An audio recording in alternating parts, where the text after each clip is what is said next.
가을이 깊어가고 있습니다. 푸른 나무 잎들이 이제는 고운 단풍으로 물들고 있습니다. 그러나 이러한 고운 아름답고 좋은 단풍도 멀지 않아 떨어지는 낙엽이 될 것입니다. 무더워서 에어컨을 틀었는데 이제는 난방을 틀어야 하는 그러한 날씨가 제법 쌀쌀해졌습니다. 자연의 이치는 얼마나 정확한지 이제 곧 눈이 내리고 추워지는 겨울이 올 것입니다. 오늘은 11월 첫 주일입니다. 11월은 감사와 비전의 달입니다. 전 세계 많은 교회들이 11월의 추수감사절로 하나님께 영광을 드립니다. 여기까지 인도하시는 에베네셀 하나님께 감사를 드리고 또 이제 11월은 새해를 향한 비전을 가지고 많은 일들을 기도하며 준비하는 그러한 시간들입니다. 지난 1년을 돌이켜보면서 감사하고 앞으로 주어질 새해를 보면서 비전을 가지고 준비해야 하는데 우리는 무엇을 어떻게 준비해야 하겠습니까? 역사의 위대한 인물들이 있습니다. 역사의 위대한 인물들 300명을 조사를 해 보았습니다. 그들의 공통점이 무엇일까 하는 것입니다. 프랭클린, 루스벨트, 처칠, 헬런 켈리, 간디, 테레사, 수바이처, 마틴 루터 킹, 이러한 세계적인 역사의 인물 300명을 조사했더니 25%는 심각한 정신적 또는 육체적 장애를 가지고 있었습니다. 그러니까 25% 정도는 일반 보통 사람들보다도 어렵게 출발을 한 것입니다. 그리고 또한 50% 정도는 모두 다 빈곤한 가정에서 출생하고 성장을 했습니다. 50%는 출생 과정이 자기의 집안 형편들이 모두 다 넉넉하지를 못했다고 하는 것입니다. 그러나 이들에게 공통점이 있습니다. 그 공통점이 무엇이었는가 하는 것입니다. 이들은 자기의 모든 삶을 긍정으로 받았습니다. 자기의 모든 삶에 주어진 환경에서 어느 것 하나 불평하거나 원망하지 않았습니다.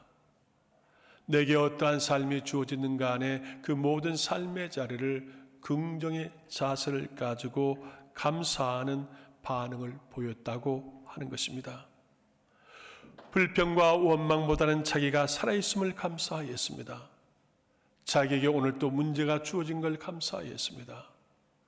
여러분, 인생은 무엇입니까? 공술의 공수고입니다. 그러나 인생은 오늘 또 살아있고 살아있는 나에게 주어지는 모든 문제를 하나 둘씩 풀어가는 것이 인생이라고 하는 것입니다.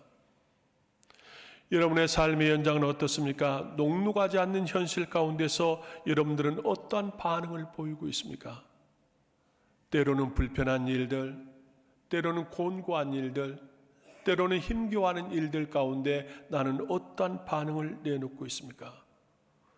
우리는 어떠한 일들 가운데서도 불평하나 원망해서는 안 됩니다. 어떠한 시험과 고난이 와도 낙심해서는 안 됩니다. 그러한 아픔을 통해서 내가 하나님 앞에 더 가까이 나아가게 하며 내 영육을 성결하게 한다고 하는 것입니다. 그러므로 오늘 이 모습 이대로 우리는 감사할 뿐입니다. 여호와께서 오늘 우리에게 주신 디모데후서 4장 말씀은 너는 어서 속히 내게로 오라고 하는 말씀입니다. 바울은 자기의 통역자요 믿음의 아들이라고 했던 디모데에게 겨울이 오기 전에 속히 내게로 오라고 말했습니다. 대만은 세상을 사랑하여서 나를 버리고 데살로니가로 가버렸습니다.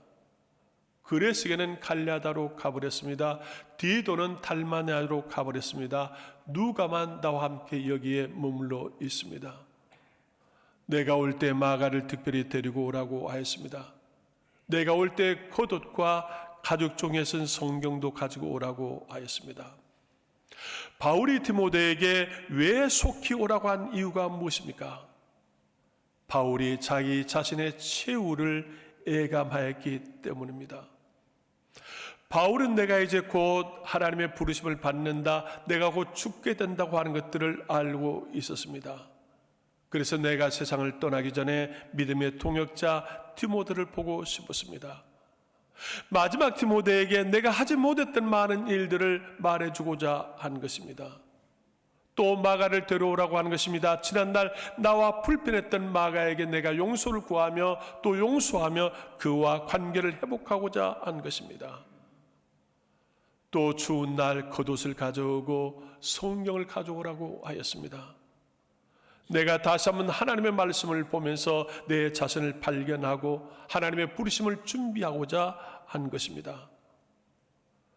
자연의 이치 가운데 겨울이 오듯이 우리 인생에도 겨울이 올 것입니다. 그러한 애감을 가지고 우리는 준비해야 합니다. 겨울에는 항해할 수 없기 때문에 지금 오라고 하는 것입니다. 겨울 전에 속히 내게로 오라고 하는 것입니다. 지중해 바다는 겨울이 되어지면 차가운 바람이 불기 시작합니다. 북풍이 일어나기 시작합니다. 그래서 배가 항해하기가 어렵습니다. 그러므로 지금 오지 아니하면 안 된다고 하는 것입니다.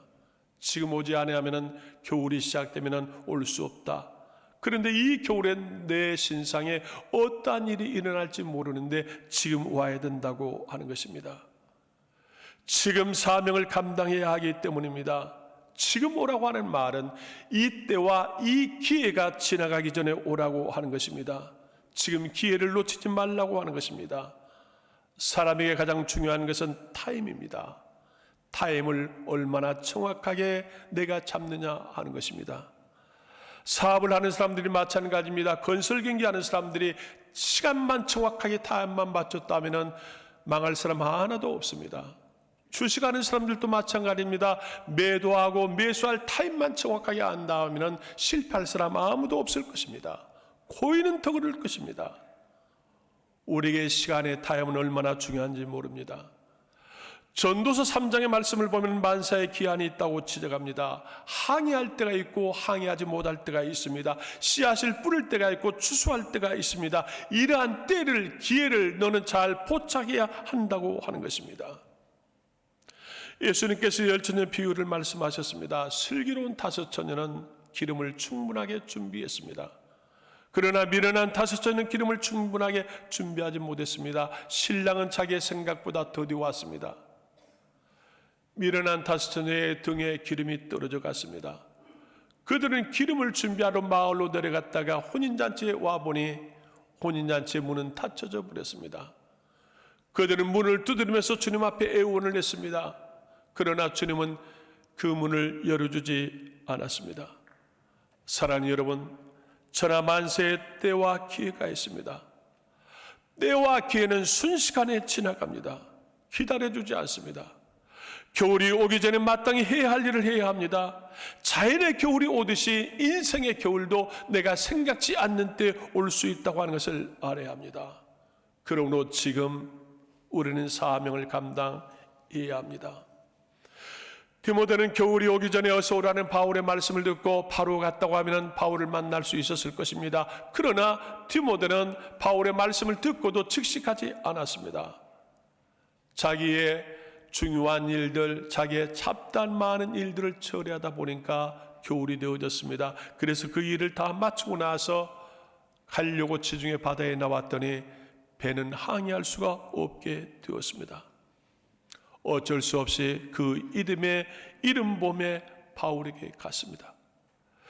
그 이듬해 이른봄에 바울에게 갔더니 바울은 어떻습니까? 이미 순교해서 무덤에 갇혔습니다. 디모데는 바울의 무덤에 찾아가서 울고 또 울고 후회를 했지만 한을 풀 수는 없었습니다. 속히 오라는 바울의 부름에 디모데가 응답했다고 하면 디모데는 바울의 영역을 전수받았을 것입니다. 그래야면 초대교회의 모습이 더 달라질 수 있다고 하는 것이 후대 사가들의 말입니다. 하나님께서 엘리야를 부를 때에 그의 제자 엘리사가 어떠했습니까? 엘리야를 놓지 않았습니다. 엘리야는 엘리사에게 너는 여기 머무르라고 했지만 그 엘리사는 결코 엘리야를 놓지 않고 마지막 순간까지 엘리야를 따랐습니다. 마침내 엘리야는 승천하고 엘리야의 겉옷이 주어지는데 엘리사가 엘리야의 겉옷을 가지고 갑절의 영감의 능력을 얻게 되었고 엘리사는 엘리야보다 위대한 선지자가 되었습니다. 디모데가 바울의 말씀을 듣고 속히 갔다고 하면 바울의 영역을 갑절로 받을 수 있었을 것입니다. 바울은 디모데에게 말하는 것입니다. 겨울이 오기 전에 어서 오라고 하였습니다. 일할 수 없는 겨울이 우리가 원하든 원치 않든 간에 다가온다고 하는 것입니다. 인생의 겨울도 마찬가지입니다. 그러나 어리석은 사람들은 이 겨울이 좀 천천히 오게 해달라고, 이 가을에 하루만 더 햇빛을 달라고 그렇게 기도하지만 그것은 어리석은 기도입니다. 중요한 것은 겨울이 오지 말라고 기도하는 것이 아니라 이 겨울을 내가 믿음을 가지고 지혜를 가지고 어떻게 준비할 수 있어야 하는가, 이것을 기도해야 하는 것입니다. 인생의 겨울은 무엇입니까? 궁극적인 것은 이 세상에서 생의 끝입니다. 하나님의 부르심입니다. 또 인생의 겨울은 무엇입니까? 내가 일할 수 없는 때가 인생의 겨울입니다. 가끔 요양병원을 신방해 보면은 요양병원에 누워 계신 어르신들을 봅니다. 얼마나 아쉽고 안타까운지 모릅니다. 그분들은 아무것도 할 수 없습니다. 자기의 시간인데도 자기의 시간을 사용할 수 없습니다. 자기의 물질이 땅도 있고 집도 있고 통장도 있지만 아무것도 사용할 수가 없습니다. 자기의 시간이지만 자기의 물질이지만 자기는 사용하기가 어렵습니다. 인생의 겨울을 맞이하면 그렇습니다. 겨울이 오기 전에 해야 할 일을 해야 합니다. 겨울이 오기 전에 우리가 해야 할 일은 무엇입니까? 지금 해야 할 일이 무엇입니까? 첫째는 사랑입니다. 바울은 본문 말씀에 앞서서 디모데후서 4장 6절에 이렇게 말을 했습니다. 전제와 같이 내가 벌써 부어지고 나의 떠날 시간이 가까웠도다 그랬습니다. 전제와 같이 내가 벌써 부어지고 나의 떠날 시간이 가까웠다고 하는 것입니다. 전제와 같이 부어졌다고 하는 것은 무엇입니까? 내가 하나님 앞에 피의 자세를 드릴 때가 왔다. 내가 생명을 드려야 할 때가 왔다. 내 죽음이 가까이 왔다고 하는 것입니다. 죽음을 예감하는 바울은 제일 먼저 말하는 것이 무엇입니까? 많은 사람들이 다 나를 떠나버렸다. 그런데 내가 올 때에 마가를 데려오라고 하는 것입니다. 마가가 누구입니까? 바울이 1차 전동을 할 때에 마가가 바나바와 함께 바울을 동행하는 동역자였습니다.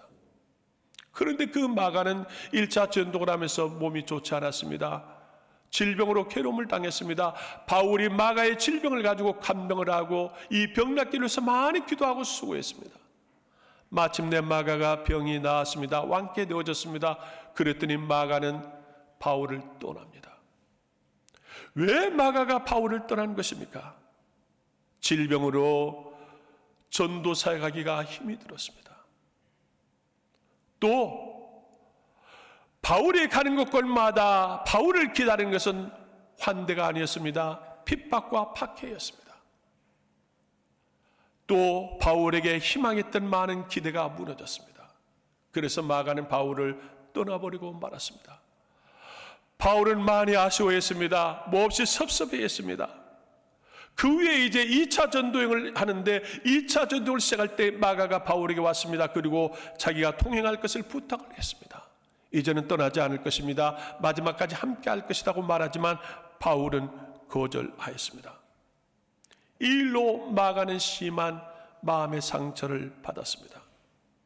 바나바가 마가를 또 추천하지만 바울은 허락하지 않았습니다. 그래서 바울과 바나바가 심히 다투고 그들은 이제 헤어지고 말았습니다. 훗날 바울이 일평생 살면서 마가의 일이 심히 마음이 아팠습니다. 그래서 이제 나의 떠날 시간이 가까워지니까 마가를 데려오라. 나도 마가에게 용서를 구하겠고 내가 마가를 용서하겠고 마가와 관계를 회복하자고 하는 것입니다.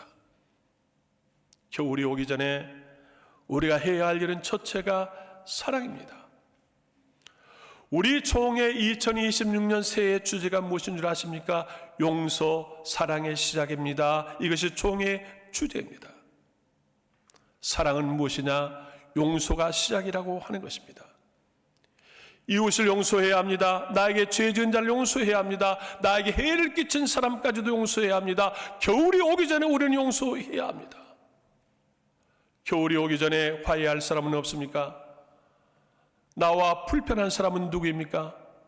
먼저 화해하고자 하는 사람이 성령의 사람입니다. 겨울이 오기 전에 우리는 우리의 이웃의 약함과 허물을 덮어야 합니다. 창세기 9장에 노아가 술에 취해서 옷을 벗고 잠을 잤습니다.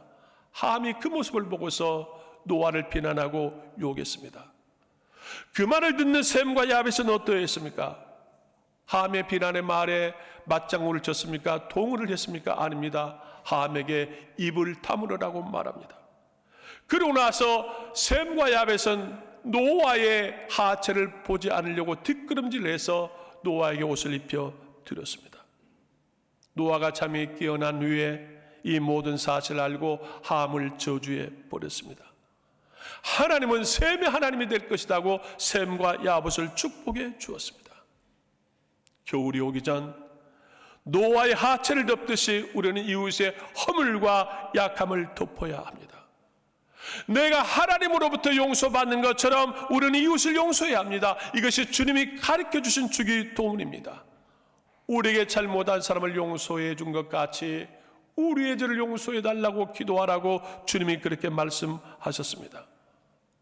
겨울이 오기 전에 우리는 사랑해야 합니다. 가족을 사랑해야 합니다. 친척을 사랑해야 합니다. 성도를 사랑해야 합니다. 이웃을 사랑해야 합니다. 나에게 해를 끼치는 자까지도 사랑해야 합니다. 겨울이 오기 전에 지금 해야 할 것은 무엇입니까? 감사입니다. 한 해의 겨울이 오듯이 인생의 겨울이 오는데 남을 비판하거나 탓하지 마십시오. 직장이나 사회나 그리고 국가를 원망하지 마십시오. 허물과 책임을 다른 사람에게 전가하지 마십시오. 여러분은 직장에서 직장 오너에게 불평하고 있습니까? 내가 직장 오너라고 하면 나같이 불평 많은 사람을 믿고 쓰겠습니까? 내가 일할 수 있는 직장이 있음을 우리는 감사해야 합니다. 내가 남편이라고 하면 나 같은 아내로 만족하겠습니까? 내가 아내라고 하면 나 같은 남편을 믿고 살겠습니까? 다시 결혼할 수 있다면 다시 결혼하고 싶다 하는 것이 우리 한국 사람들의 70%가 더 넘었다고 하는 통계도 있습니다. 내가 부모라면 나 같은 자식 두고 행복하겠습니까? 우리는 부모님께 감사해야 합니다. 내가 며느리라고 하면 나 같은 시어머니를 좋아하겠습니까? 며느리와 사위에게 감사해야 합니다. 내가 예수님이라고 하면 나 같은 목사, 나 같은 장로, 나 같은 권사에게 복을 주시겠습니까? 그런데도 긍휼을 베풀어 주시고 오래 참고 복 주시는 여호와 하나님 앞에 우리는 감사해야 합니다. 닥터 스코프가 이렇게 말을 했습니다.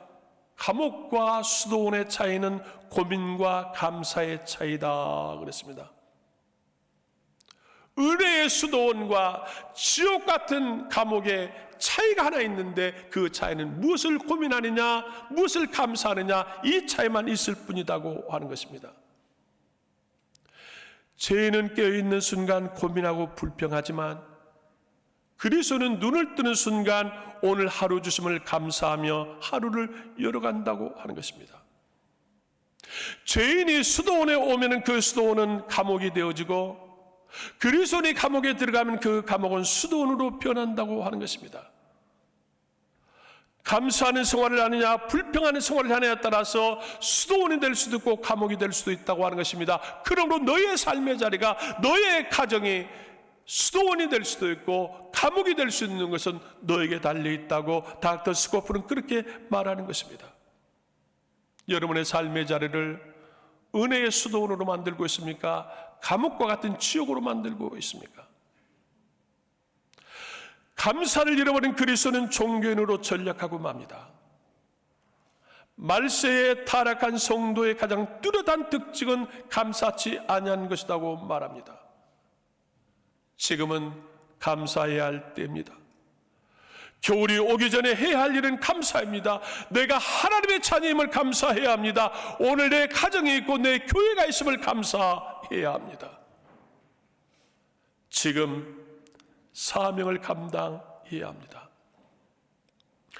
바울이 가죽종이에 쓴 걸 가져오라고 하였습니다. 여기에 가죽종이란 헬라어로 비블리아인데, 비블리아란 바이블, 성경이라고 하는 뜻입니다. 성경을 가져오라고 하는 것입니다.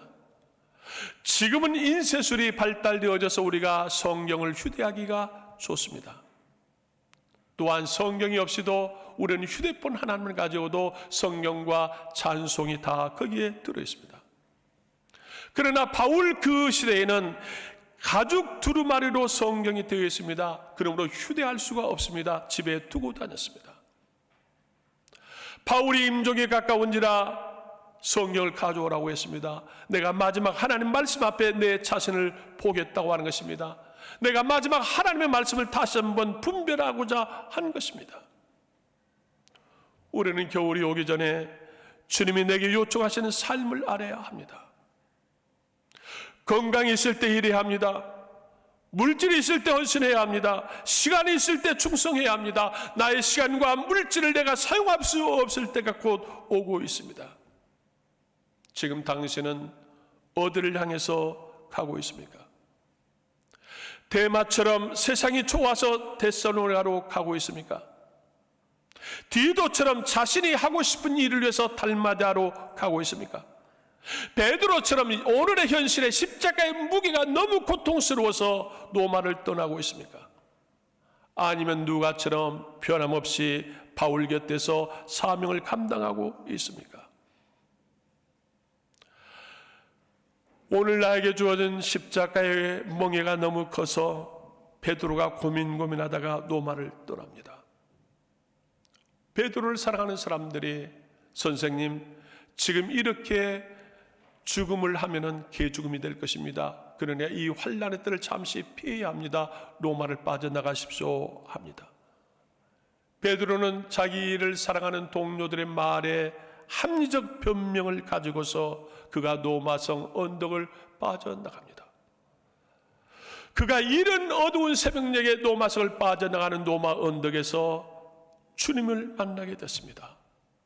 베드로가 깜짝 놀라면서 코바디스 도미네, 주님 어디로 가십니까? 라고 물으니까 주님이 말씀하시기를 내가 버린 로마로 가노라고 하였습니다. 이 환상 앞에 베드로는 무릎을 꿇습니다. 그리고 주님, 제가 다시 로마로 가겠습니다. 다시 로마로 돌아와서 그가 십자가를 지고 마지막 순교를 했습니다. 여러분은 지금 여러분의 걸음은 어디로 향해 있습니까? 오늘 내게 주어진 십자가의 멍에가 너무 크고 너무 무거워서 그 자를 떠나고 있습니까? 우리는 지금 사명을 감당해야 합니다. 사도행전 20장 24절 내가 달려갈 길과 주 예수께 받는 사명 곧 하나님의 의뢰의 복음을 증언하는 일을 마치려 하면 나의 생명조차 조금도 귀한 것을 여기지 아니하노라고 그렇게 고백하고 있습니다. 하나님이 내게 주신 사명을 달려가는데 내가 복음을 증거하고 전도하는데 내 생명까지도 내놓겠다고 하는 것입니다. 바울은 전도하는 일에 자기의 삶의 모든 걸 불태웠습니다. 여러분 올 한 해 동안 누구를 전도해 보셨습니까?